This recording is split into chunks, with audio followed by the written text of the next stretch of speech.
big warm welcome to everyone that's joining us for our panel today. This is our second of 3 Global Goals Weeks webinars, exploring how we can support young people to learn about the global goals. Today's webinar is a teacher-led panel, and these are GSL teachers who are supporting young people in their schools to enable high-impact service learning to happen. They have incredible experience and great stories that they're going to be sharing with you today. But before we hear from your panel, I just want to take one step back and share why are we here today? What is all this about? This is a part of Global Goals Week. This is an annual celebration of action, awareness and accountability for the Sustainable Development Goals. Last year, we recognised that we're halfway to the goals, but we're not on track, and we need to get back on track and take action. And Global Social Leaders is committed as an organisation to doing our part to equipping schools and young people to take action on the goals. And this celebration each year is about putting people's minds back towards the goals and bringing the whole world together to support and enable each other so that we can create a more hopeful, brighter future for all. And that's what it's all about. And that's what Global Social Leaders is about. This is a movement of schools and partners that are committed to equipping young people to be socially conscious leaders and enable them to be leaders in their lives and society. And we put young people at the heart. They're the ones that can be impacted by the decisions that we're making today. But we shouldn't make it all about them changing the world. We need to support them, equip them. And that's why we've got incredible teachers that we support and enable to be coaches and mentors of young people. And we see that organisations need to get behind them, and together we can create a brighter future. Young people can change the world, but I believe they can't do it alone. And this was a TED talk that I gave over a year ago now, where I talked about this, that as schools shouldn't have to do this alone. They need to be supported and enabled. They need to work with partner organisations, and together we can create an amazing education for young people, which supports and enables them to take action. And today we're going to be hearing from 3 lead teachers who will be sharing how they've supported and enabled their young people to take action on the global goals. And they haven't done it alone. They've done them with the support of their lead teachers, the support of Global Social Leaders, and you'll hear about the types of projects that they've brought to life over the last few years. And for those that are joining us or watching this in the future, if you're new to Global Social Leaders, just to set the scene, we support young people to do projects, real projects, where they're taking action on the global goals. They're implementing what we would call a social action project, or some schools would call service learning. It's an opportunity not just for them to do projects, but also to connect and learn from others. So that's part of our role, is creating these opportunities where young people and their teachers can connect with other teachers and young people around the world and learn from each other and be inspired by one another. And all the photos on the slide here are of social action projects that young people around the world have implemented. We run live sessions because we want young people to be able to connect and be inspired and learn from one another. It's not about changing the world by just going, I've got an idea, I'm going to make it happen. It's about seeking to understand what is the need and developing yourself as a leader of yourself, and then being a leader in society. And we'll talk more about that towards the end. And then we support young people to take action in their own time. And whatever type of project, whether big, small or medium, it's about encouraging them to have autonomy and agency. And whether or not their project in their mind succeeds or fails, for us, it's about developing them and their leadership skills so they can be leaders for life. So without further ado, I'm going to be introducing you to our panel. We've got Senem from Turkey, David from Colombia, and Ozge joining us from Turkey, and me as your host. They're going to be sharing with you their social action and their learning. But first and foremost, I'd like them to briefly introduce themselves. So we'll go around the panel quite quickly, and they're going to say a little bit about themselves and where they are. And then I'm going to ask them to do a deep dive into their projects and their learnings from implementing these projects. And I just want to say that these are teachers that have been leading and supporting young people, so they've got amazing insights to share with you. So first up, we've got Sainam, who's going to introduce herself. Thank you, Jonathan.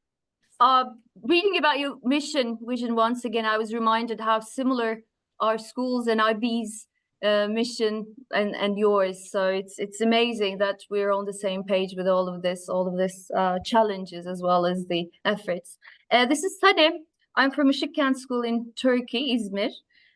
We are a K-12 school accredited by the CIS, and we are also an IB Continuum school. Why am I saying this? Because all of our studies, all of our teaching and learning are already constructed around the SDGs. So GSL has been a very big support for us to foster our service learning, but we have been familiar with the concept from day one, I could say.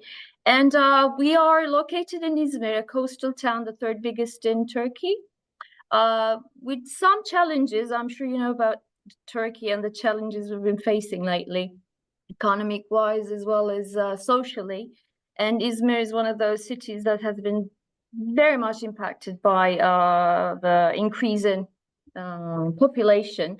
So we are not short of social issues when it comes to providing opportunities for our students in service learning. And my role with the GSL, I've been a lead teacher since 2022. I've been with this school since day one, so it's my 24th year, I guess, with a 3-year gap in between. And so I work as a lead teacher, and we usually have 2 groups, one with middle school students and one with high school students. But we have multiple teams working in both levels. And we usually offer the program to our students as an after-school club activity. But of course, that club hour after school is only a time where we come together for formal meetings. Apart from that, they take every chance during their break times and on the weekends after school to come together, follow the GSL webinars, training, and work on whatever project they are dealing with. So we're very much trying to do what IB has inspired us to do, which you also said, you also mentioned. We're trying to make them think globally, but act locally, because there are so many issues at hand that need to be handled, addressed, not just in Izmir, but throughout Turkey. In this respect, we're cooperating a lot with the local NGOs, and we're lucky because we have board members that work for the school and also those NGOs, so that enables the cooperation even further. And yeah, we've been enjoying GSL a lot so far, because service learning is something we've already been doing, but GSL provides us with this framework and project implementation ways as to how to do things, when to do things. So thank you guys a lot for all the for all the piloting, and I think that's it for now from me. Great, thank you, Sainam. And then I'm going to invite David now to join us. Hello. Yeah, so I'm David Larking. Can you hear me okay? Yes. Yeah, so I'm David Larking. I'm from the UK, but I've lived all over the world, in Asia, Australia, Middle East. But I've been in South America now for 15 years in Colombia. I'm a history teacher, but now I'm head of humanities, so I have lots of different humanities subjects. And I really wanted to kind of like this. So I'll explain the school. The school is a private school, so we get kind of generally the upper class of Colombian society. And the results over recent years have got, so much better, our academic results. But my worry was that, are we really creating the best people? Are we giving them the opportunities so they can kind of develop their best side of themselves, and providing them with opportunities, particularly on the, social, environmental side? So a group of us started a few years ago, and it's been growing and growing and growing. About 4 years ago, Global Social Leaders came across our radar. So we got involved at that point, and the students have really taken it on. Last year, I became like the #1 teacher in the school for global social leaders, and I was so busy, I didn't know what to do. I didn't know how to do it. So it was great that, you know, you guys helped me out.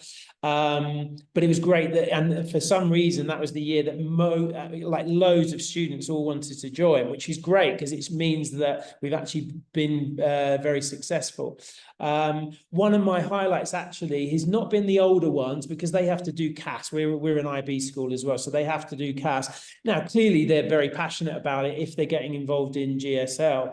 But it was actually the younger ones. So when I saw some 14 and 15-year-olds, they were getting together school supplies after school and they were running around really passionate, really motivated. And I asked them what it was about. Now, we had so many students, I didn't know all the students who were involved in GSL actually.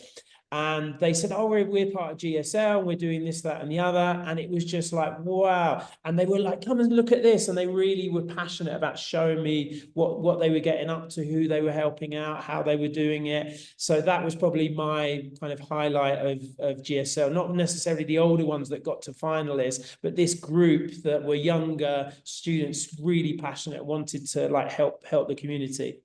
I think that's it for me. Great, thank you, David. We look forward to hearing more, and great to hear that energy. And hopefully, if you've got the younger years inspired, they will soon be the older years, and that energy will continue. So now going to invite our next panelist, Özge, to introduce herself. Hello, everyone. As Jonathan said, I'm Özge Aydemir, and I'm a science teacher at Hisar School in Istanbul, which is a private school. Just like my former colleague said, it is kind of a very privileged portion of the Turkish society, maybe. But what I mostly believe is that if we, you know, educate the futures leaders, which actually go through our school, then we can have a sustainable future. So that's why I take very high pride in my work, in what I do. And this is my 12th year at Hisar School. So I'm really glad to say that sustainability is highly prioritized in our school, as well as being a global citizen. And I've been mentoring and guiding, leading student projects into GSL since 2019. And I think that was when we started the first project with GSL, and then the pandemic hit. And I was amazed by how students can find ways to overcome problems. Instantly, they changed their project into something that would help overcome the difficulties that the pandemic has left us with. So the students are really powerful if they are guided correctly. So I think we can take pride in what we do as teachers. If we use our tools correctly, we can always achieve stuff with the kids, and we can help them achieve finding solutions to the real world problems. And as we all know, service learning involves that kind of work, and we need to address human needs, community needs. We need to think locally and act the other way. Act locally and think globally. And actually, I've been teaching with SDGs and also ESDs, Education for Sustainable Development Goals, and the UNSDSN's objectives, learning objectives. And this is integrated into our school's curricula. I graduated from Global Schools Advocate Program in 2021, and embedding those learning objectives into our curriculum throughout the school helped us embed the notion of sustainability and the importance of sustainability in 3 different areas, and so that the students can develop projects that could solve problems around the world, and that could also be guided like programs such as you provide us, like Global Social Leaders. So thank you for your efforts in doing those things. And I think the students will have lots of good connection throughout the years. We began that project part in middle school in 2019, and since last year we've also moved that to the high school students, and they've been volunteering in projects. They've been trying to come up with their own projects, and I think that's the most amazing part, and we'll be talking a bit more about those things I think when it is time to do so. So thank you. Thank you very much, and thank you to all our panelists. What an incredible group of teachers we have with us today. So I'm now going to invite Sainem to share with us a little bit more about her school and how she's been approaching GSL and social action within her school. So Sainem. Thank you, Jonathan. Like I mentioned earlier, we've already been giving the utmost importance to service learning, starting from ELC, the Early Learning Center. Of course, it's a big chance to have all K through 12 groups within the same campus, because those service learning projects might sometimes address the young ones, and we already have handy a group of young kids to work with. And it's important to start addressing an issue from within. And like I said, IB has also provided us with the concept in MIP, DP, CAS, one of the strengths is, of course, service. This is why when we first introduced GSL, it was welcomed by not only the students, but also the teaching staff as well.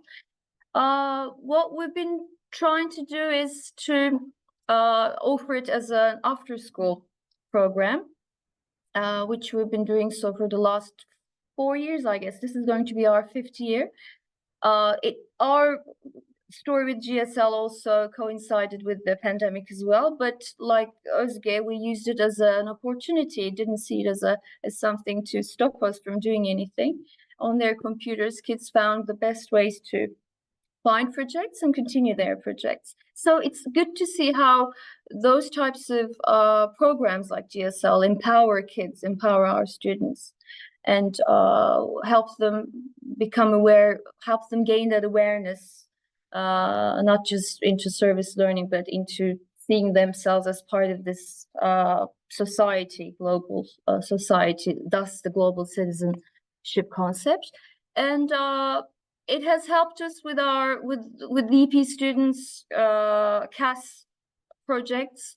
Most of our high school teams, not most, but a high majority of our high school teams had DP students involved in them because they could use them as their service projects. And it's good. I mean, we have some videos. They have an Instagram page dedicated to their GSL only, our students. So it's good to see those videos. It's good to see that enthusiasm in them. And when kids do something, they always do it with their heart, not just their brains. It's amazing. That's probably why we all work at schools. I mean, 30 years and I'm still going. So it's good to see how they approach GSL with the same level of enthusiasm and wonder. We haven't started this year's after school yet, but I have them running after me in the corridor saying, Miss Sanem, I have this project this year. Izmir is, like I said, is a bay city. We're located around the bay, and this past summer, there has been a horrible, we don't know, scientists don't know why, but there's been a horrible stinking situation with all the fish dying. So they come up to me and say, we need to go delve deeper into this. Why are the fish dying? We need to come up with this project. We need to go talk to the municipality. I mean, all that, self-confidence they have gained, all that project mindset they have gained. It's amazing to see. So now we have come to a point with GSL that, thanks to our senior students, thanks to their leadership, they now come up with the ideas themselves. They come up with the timeline themselves. They come up with all the connections they should form with the NGOs themselves. We're just there to, well, enable things for them, set up a few meetings with the NGOs, see if we can go talk to the mayor and, pull up a few ties. So we're really enjoying the whole GSL journey. Fantastic. Did you want to say a little bit about the various awards that your school has? Exactly. Yeah, we've been since 2021. We've been earning awards for almost every year, and we also have a creativity and impact award. This last summer, 24. And this environment, it then changed into Mind the Waste, and then this year it was called the compostation. This is the one project that we are really proud of because it's been going on since the pandemic, and the students came up with. We have 2 cafeterias, 2 lunchrooms in the school. One for the younger kids in the kindergarten, another one for primary, middle school, and high school. They eat in shifts, and they talk to themselves, and they said, "Teacher, there's so much food going to waste. So this can't be happening. We should do something about it." And during the pandemic, when everyone started to actually cook at home, they introduced the idea of doing your own compost at home. They first trained everyone. They held trainings after school, after their online sessions, and with high school teachers, parents, younger students, and they taught everyone how to do your own compost at home. And then coming back, they raised money and they bought their own compost bins, 2 large bins. And every single day after lunch, they worked in shifts, and 2 people from the team were responsible for going to the bin where the food was, collected, and they wore their gloves and separated them. They took the fresh ones like salads, fruit peels, to one side, and they used the other leftover food for their bokashi compost. And it's been going on and then they use the actual compost, the fertilized soil, to plant some vegetables. And then they collaborated with the agriculture club, and they sold that vegetables at a charity event. It's been going on. It's really created such an impact throughout the school, not just among students, but also amongst parents. We're really proud of them. Here you can see them teaching the young kids because they go to the kindy and teach them how to, separate their waste food. And then they, like I said, gave online training to parents as to what to do at home with your leftover food. And they still have their 2 big bins. That at one point they bought a worm house. They used the fermented soil to feed the worms, which in the end brought them even richer soil. So this is one GSL project that we're really proud of, and which has been going for the last 4, almost into its 5th year. That's absolutely fantastic, and such a great example of how a project can have a new life and build on it. And this was actually a question we had from a new lead teacher the other day. It was like, can we continue a project?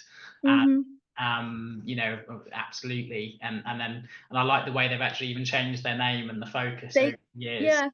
They did. They've involved others as well. So it's not just, sometimes projects can be quite insular, but it does sound like very much that they've been equipping, everyone to learn about. Exactly. Yes.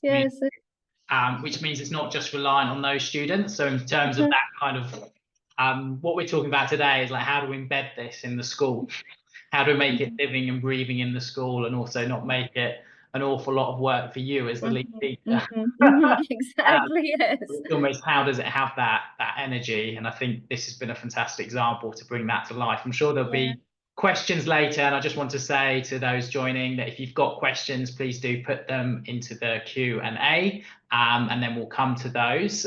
But we're going to move on now to David, who's going to now share with us a bit more about his projects in his school. So over to David, and I'll just bring you up to the top. Okay. Hello. Yeah, if you could put the first slide on. There we go. There we go. Perfect. Yeah. So as I said earlier, we've been involved since 2020, 21, and in our very first year, we had one of the finalists. So they finished 5 out of 448 teams from 50 countries. I think we've got more countries now, far more teams this year, but it was kind of amazing and showed what our students could do. Theirs was called One Choice 55 Lives, and it was to do with organ donation. For some reason in Colombia, organ donation is not a big thing. I don't know if it's to do with religion or culture or something like that. And they saw how this was, affecting so many people, and how it was actually something that could be where people could be convinced or motivated to give organs when they pass on, and this could save other people. So that's why they had that One Choice 55 Lives, and it was it was an amazing project. Really proud of them. However, we've been carrying on. So if we could look at maybe the next one, which is Hope Harbour. This is one of the, I don't cry very often, but this one really did make me cry. This is the students, what they wanted to do was find out from students who, from young children who were in a hospital on the cancer ward, who were kind of really suffering, going through a hard time, and they just wanted to make their dream, like one dream come true. So they would just talk to the families, talk to the kids, and say, what do you want to do? So some of them just wanted to cook. They wanted to go off to the local pizza place and cook, and so they took them along there. Others wanted to go to the football stadium and watch it. They've never been to see a football match, so it was a lot of negotiating with the doctors, the nurses, to fulfill this dream. And just to see these kids who are obviously suffering, just the delight and happiness on their faces. Because sometimes we think kind of long term, how can we make things a sustainable future? But actually sometimes it's about just bringing happiness for in that moment for someone who's suffering, going through a hard time. So this was an amazing one from last year. If you could go on to the next one, which is Empowering Futures. I couldn't find a proper photo, but this was the one I was actually talking about with the younger students, where they were providing resources for kids at school. And I knew this from years and years ago. I've been here 15 years, where I worked in different projects, where a lot of kids go to school with no resources. They don't have a pen, they don't have books, the schools don't provide it. So it's really tough. So they saw that this was a need and fulfilled it, so that these kids could actually learn and participate in class and all the rest of it. So this was the younger students. That's why it kind of made such an impact on me. And the next one was the Yake project. This was last year. This was about book donations in Spanish. They do have some English ones, but basically there wasn't a huge demand, which I quite like, because I think the original goal was we want to provide English books, but actually there wasn't that much demand in Colombia. We're a Spanish-speaking country, so they kind of changed the project to kind of focus on what actually the community needed. So I really like the fact that they kind of listened to the local community to see what they're doing. These kids have now become real kind of social leaders. They were involved in the Round Square. We've got a big Round Square conference going on in Colombia at the moment. I had 2 Chinese kids stay with me last night, which was great. But I saw these kids taking part, and they're going off on the trip with these students to another part of Colombia, where they're going to do a conference. I don't know all the ins and outs, but it was good to see that these kids had started a couple of years ago, and now they've become real social leaders. So that was a really great thing. So if we can move on to the big takeaways. So these are now I'm very, very busy, even busier at the moment, with a couple of teachers not being here. So I don't have a lot of time. which is good that it's a student-led project. So a lot of the time I'll just introduce it and guys, it's up to you. You need to be the pushers. I'm not going to be there chasing you up, kind of telling you what to do. I might send a reminder, but that's kind of it. And what I love about this is the students just kind of go off and do stuff themselves. They go and find these other people. They might come to me occasionally and say, look, we need a little bit of help here. Okay, I know someone. Go and see that person. And oh yeah, I know someone else, go and see that person. So that's been the good thing. But basically it's been the students pushing all of this, which I really love, because I don't have the time for it, but secondly it's actually better because it means it's that the students are passionate and motivated and they feel kind of an ownership over what they're doing. The second point that I would say is about involving the community in a couple of ways. The first one, which I didn't use originally, was using the experience already here. Once I started talking to other people in the school, I suddenly realized I had loads of different contacts with different foundations or charities or groups, NGOs, that I had no idea. So sometimes a student was trying to do something and was struggling, but actually there was already a foundation that they could talk to and find out how to do this. And it's something that I've learned over the years, use the experience that's already there, different groups, different people that might know things. So kind of sharing it with the rest of the school. Sometimes someone in the school will actually know someone involved in something going on there. So that's what I really, really like. And as I mentioned earlier, about finding out what people themselves want. So finding out what the community wants. We've got kind of empathy interviews and things like this, so that the students now have skills and tactics of taking on these, like talking to the community. Yeah, that's my big kind of takeaway for that one with the community.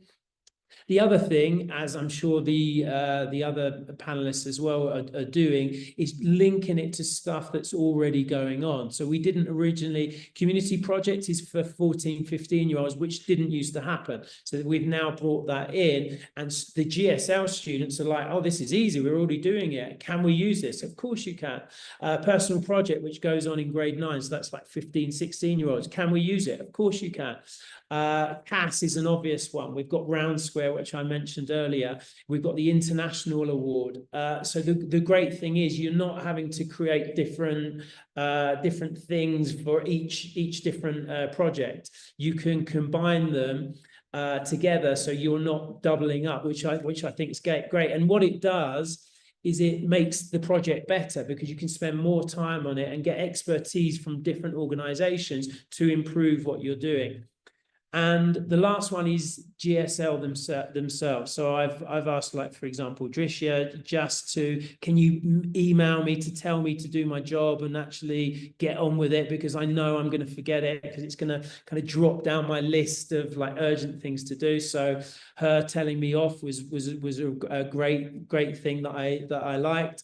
But all the training, all the sessions, I know for a fact that the students really appreciated that, because I don't know what I'm doing. You guys do, so I can kind of pass them on to you guys, so you can help them, talk to them, give them feedback. And that was the best thing. So the GSL's there to support the students and the teachers, so it doesn't become kind of too much. Thank you. Thank you. I mean, that was absolutely wonderful, David, and such really helpful practical insights. And I think one of those early ones that you said there about the where they pivoted to respond to the community needs. So they had an idea, they had a project, and then running with it, and then realized it wasn't needed. Sometimes that can be with projects where people just give up, whilst at that moment actually they changed direction and then they made a better project that was needed. And I think the later things of almost that thing of you almost sharing like actually there is all these different things happening. So actually sometimes actually bringing them all together and enabling them to get almost a 2-for-1 experience, and then that developing it is really worth sort of realizing and recognizing, because sometimes I think people can feel like doing these kinds of projects is a lot of extra work, especially for the teacher. So it's that thing of going, if we can enable the young people to take the lead and let them have that agency and to look at where those opportunities within school to really embed this and enable them to get additional recognition, and then to be able to spend more time on this themselves, then I think that's really important. So thank you so much. I'm sure there'll be some big questions, and I've still got some more questions which I'll come back to you on. But for now, I'll say thank you, David, and then I'm going to invite Özge to introduce herself a little bit more and say more about her project as well. Hello again. Thank you to both of my colleagues for sharing those beautiful examples of their work. And as I said earlier, in our school, it is of high importance that we incorporate the ESD learning objectives into our curriculum. And we emphasize the importance of being a global citizen and the importance of global citizenship. So therefore, we designed projects that students can transfer what we discussed in the classroom through their own lives, actually. And so we want them to think through a perspective that guides them from local to global, just like we mentioned before. And other than classroom activities, we have a club that is called the Sustainability Projects Club.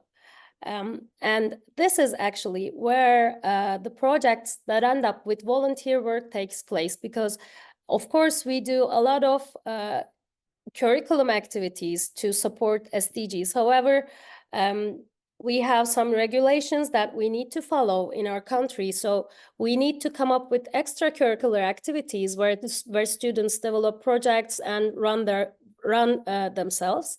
And what we do in the club is actually every year we start with a blank board, and I introduce them or remind them about the SDGs, and I ask them this question: what is wrong with the world? What do you see as a problem? And then we list all the problems that they come up with. And then I ask, so what's your solution?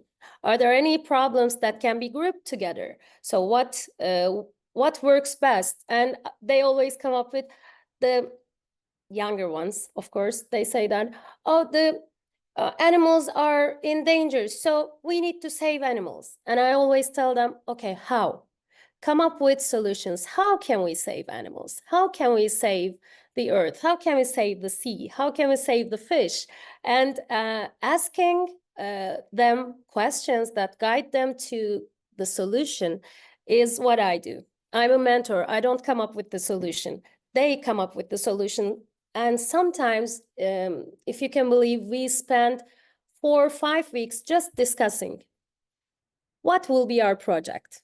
And when they come up with the title, with the idea, then we can continue moving on. And I will show you today some of our project examples, if you can just move on. And this was our first project, which I said was the one coinciding with the pandemic. The students were amazed of how much water was wasted, and they wanted to do rainwater harvesting at our school. So they designed some tanks similar to this, and they added some measurement tools, how much water they collect, how much water they can get in 1 square meter, and etc. And after that, the pandemic hit, and we had to go back home. And they quickly turned their project into, okay, we're talking about clean water and sanitation. So we need sanitation now more than ever. And what can we do about it? What's polluting our water? And then they come up with the idea that the things that we use to overcome pandemic are also polluting the earth. So then they turn their project into that. And just like that, at the end of the year, we were in connection with a school from Milan, Italy, and we were doing a project, a collaborative project together. They were talking about how difficult the pandemic was for them, and we were also talking about how it was looking from our perspective. And of course, they were online a lot, they had meetings a lot. And I think even for me, that project helped us go through that the first year of pandemic, And because we felt that we were united, we were working for a similar goal, for the same purpose, and that was very important for us. And another project that I can talk about is the second one. And that year was the first year that we got back to school, but we still had our masks on. We still had some very high health security, problems, and we had many protective gears and lots of masks, gloves, and plastics. And that was the year, just like it's happening now in Izmir. That was the year when the Sea of Marmara had a horrible mucilage problem, and the shores in Istanbul were all covered with mucilage, and it was very smelly, and it was a bad situation. And the students came up with the idea, okay, we need to stop that.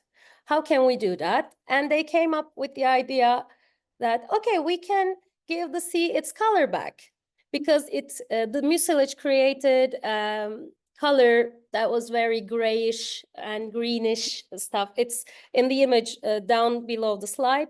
And again, the school in Italy said that, okay, the shores are also very important for us. And Turkey and Italy are sharing the same coast in the Mediterranean Sea. So why can't we work together? And they created an online digital art gallery where they painted about the importance of life underwater, life below water, and also life on land. And they built their project on the reduction of the personal protective gears, or how to make sustainable personal protective gears.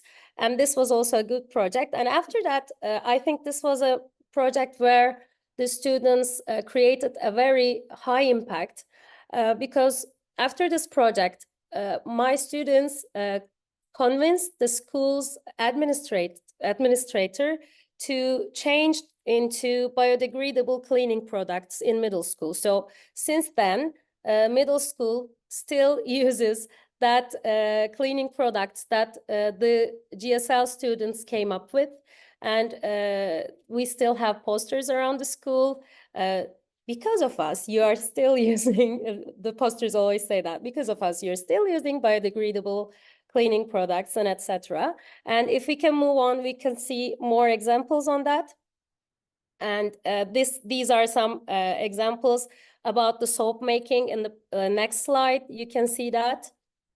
And this is the poster that the students put up to the hallways of the school. And another one, again, in the next slide, is to pursue the healthy food. And actually, this was about getting the sustainable and healthy food, and about it was actually about food security.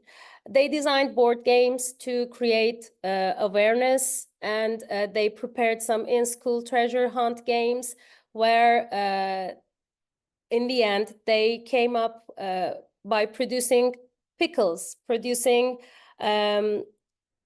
pasta, homemade pasta, jams, and then they sold those items to their teachers, talked about their project, and with the collected money, they donated to get some trees to be planted on an area that was necessary. And actually, in all of their project, they came up with something to get some money, and then they donated that to the needed areas, actually. And in the next slide, you will see the last year's project, and it was about sustainable fashion because of the fast fashion industry's effect on our water resources. And they created a lot of different attires, as well as some hair pins, hair ties that could be given as a present with a card explaining what their project was about. And in the next slide, you can see some of the attires that they prepared. But as I said before, in almost every project they make, there's a focus on a local issue and a solution to the problem. There is a product and, of course, lots of volunteer work or donation to service learning. And what I will talk lastly is the student committee that we initiated last year. And this is the total volunteer work, actually. This is not a club. This is just an initiative that the students joined themselves. We have an innovation center where the sustainability efforts are mostly organized in our school. And the student committee's mission is to detect the problems around the school or around the local area and come up with sustainable solutions to them. This committee is completely volunteer work, as I said, and it began its activities last year with 12 students, and they created 2 groups, and they focused on SDGs, and they joined 2 GSL competition with 2 different groups. One group is still preparing a children's storybook focusing on SDGs, and each book will focus on 1 or 2 SDGs, and the characters will be the same. The students will create actually a series of books, and this is something that we're very excited about, and they will be continuing that project this year too. And the second group actually created some booklets and lesson plans, just like we do as teachers. They created lesson plans to talk about the different writing skills, because they said that I believe that we have many talented students who can't get enough education to express themselves. So we're going to create a program that can help students express themselves in writing, and we're going to teach them about different writing skills. And these are some photographs from that project. Our students visited the sister school students and gave them some lessons about different writing skills, which they will continue doing so this year too. And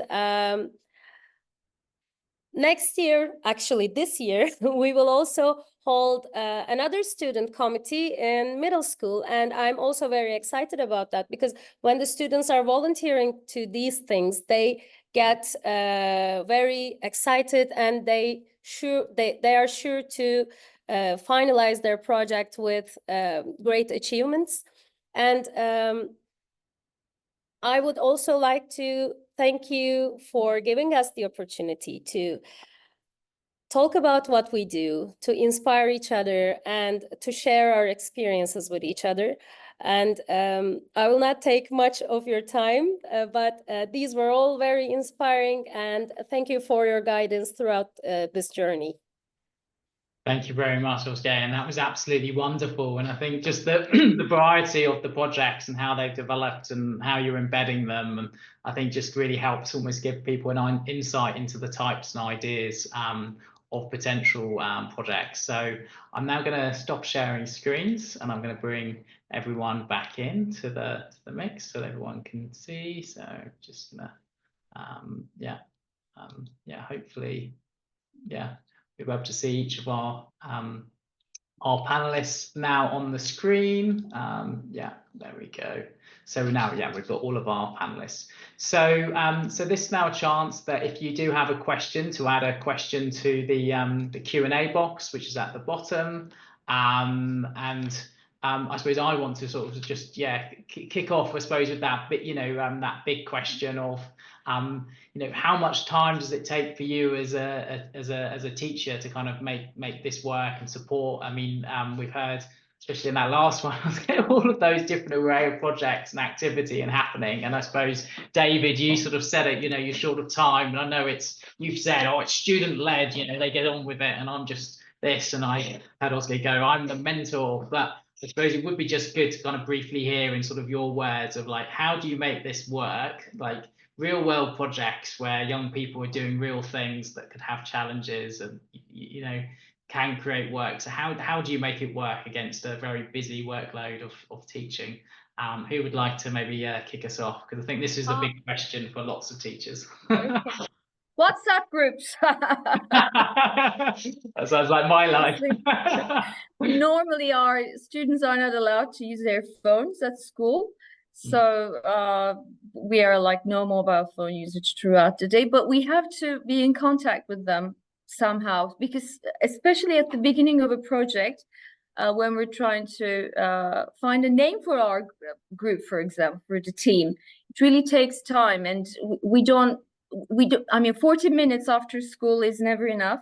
So we spend sometimes hours after their dinner and after their homework is finished at night, trying to, you know, find a group name or try to determine some of the NGOs that we might work with. We have, of course, we have Zoom meetings, online meetings as well, but especially for the first couple of months, I would say 2 months after we initiate the project in October, so the after school club, excuse me, we do spend some time outside the school to work on some issues. And I have found that WhatsApp groups work the best because we create a group with that project team name, and we share like urgent news. Oh, you need to be here. There's a GSL training. Are you sure you're catching that? So online meetings, WhatsApp groups have always helped. It does take some time at the first couple of weeks, if not months. Well, I can say that actually, well, I'm not going to deny that it takes some time. Yes. But if we get, you know, the motivators, if we always keep them on board with each other and give them tasks, but never deal with the tasks ourselves, then they overcome those. I think making them know, letting them know that we are following their steps, but not interfering, is what helps them complete their work. And if they get pride in what they do, we should also, you know, give them some acknowledgement so that they can get pride in what they do. I think getting recognition is always important. So supporting them no matter what is also important. And also WhatsApp groups, yes, they work. Fantastic, thank you. How about you, David? Yeah, what I'm noticing is what I really like about this is if you've got time and you can really kind of meet with students regularly and do these amazing things, you guys have blown me away. There's that opportunity and you can get really inspired. My story is kind of the opposite, is that if you don't have that much time and you're worried, should I get involved or not? Maybe I can't do it. Actually, you can, because as I've said, GSL provides so much support. So with me, it's just the odd email, just kind of checking up on what's going, just making sure. And as I said earlier, using people in the school so that if they get stuck, they know that there's someone they can go and see. If I had more time, I'd be maybe doing about half of what the other two are doing. But as I said, just kind of regular updates, regular emails, and always whenever I get something from GSL, which I think is going to be appropriate for them or useful, I then forward that on to the students, and they've said that they found that really useful. So yeah, so if you've got lots of time, great. That sounds amazing. That's why your projects are so amazing. However, if you don't have that much time, it's still doable. It definitely is. So I'm crazy busy. I've got 2 kids as well. I've got a second job on a Sunday, so I've got lots going on. However, I've still found this a really enjoyable process. Fantastic. I mean, that's really helpful to kind of get those two sides of the coin. And I suppose that's the thing with GSL, I suppose how we're designing it is that it's to work in different contexts of schools, and also to realize that you don't have to start and launch with lots of projects. You can start and support, you know, 1 or 2 and organically build it. And then those student teams can then involve other young people in their school. I'm going to be coming back, I suppose, to the panel shortly, because I want them maybe just to think about what is their number one, like drawing out of everything, their top tip or suggestion or takeaway that people should take from hearing them today. And it might be something they've already shared that they just want to re-highlight, or it might be that it's something else that they just want to share with you. But I always think with these things is it's super helpful to hear from the heart. Like, what is the thing that you would say that you wished you heard or knew when you were starting out, embarking on the journey of launching an initiative like that in your school? And then I'm going to give you a chance to kind of think about that. I'm just going to share, like, behind the scenes from our point of view, from Global Social Leaders, that we think in order to have that high impact, and that impact being double impact, both on the community and on the young people, we need to ensure that you have impact on the community, and that's positive and needed. I think I'm going back to kind of David's point earlier, that the students launched a project and then realized actually it wasn't needed, and then they pivoted, and we have an award for pivoting. And then on the other side is about the learning. So GSL is just as much about the young people learning, and often we feel they learn when they do a project where it doesn't work and then they change direction. So we sometimes think that in school it's about succeeding and failing. For us, with projects, it's almost about doing something and then realizing if you need to change direction, and there isn't failure, it's all about the learning. And that's why we say we have a framework and a journey. GSL is a journey. And we especially this year, we're really wanting young people to take a bit more time on the empathy stage to really understand what is the need, and for them to almost try and understand what the need is, and then to spend time looking into the problem and then talking to people about what the real problems are before they move on to the stage of action, of implementing and doing the project.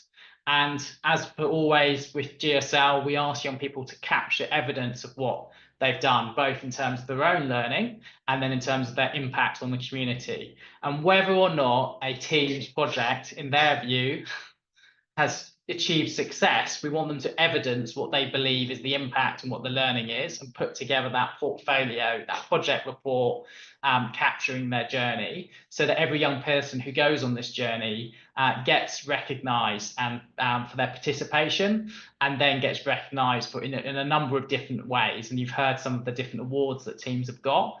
And that's what we think is important, is that young people realise that by participating in this kind of programme, they will be recognised in different ways, depending on the journey they've been on. And that's to say, I suppose, this is an open programme. It's open to any school around the world, focused on young people 11 to 18. Some of our schools do then have those students do projects that involve younger years as well. So there is ways to work with us to involve younger years in your school as well. But our focus in terms of the programme, the delivery, is those years. And then the other thing I just want to share is that there is a free Global Goals Week lesson toolkit, which is available and linked on our website. So you can go and access that from our website, from the Global Goals Week page. But now I'm just going to return to the panel in sort of our last sort of minute of this webinar, and I want each of them to share their sort of number one top tip that they've got for the community. And if there's any last question, pop it in the Q&A and I'll see if I can come to it. But I want to hear our top tips from our panel. Who wants to go first? I think David's up for it. So it's probably similar to what I've already said, but getting students to reflect and finding the right people to improve that reflection. Sometimes even me, which, you know, I'm not in touch with charities or anything like that, just having a conversation. I had a student the other day that wanted to do something but didn't know. They said, I want to teach primary school students maths. I was like, okay, what's your grade in maths? Well, I failed last year. Okay, do you like maths? Not really.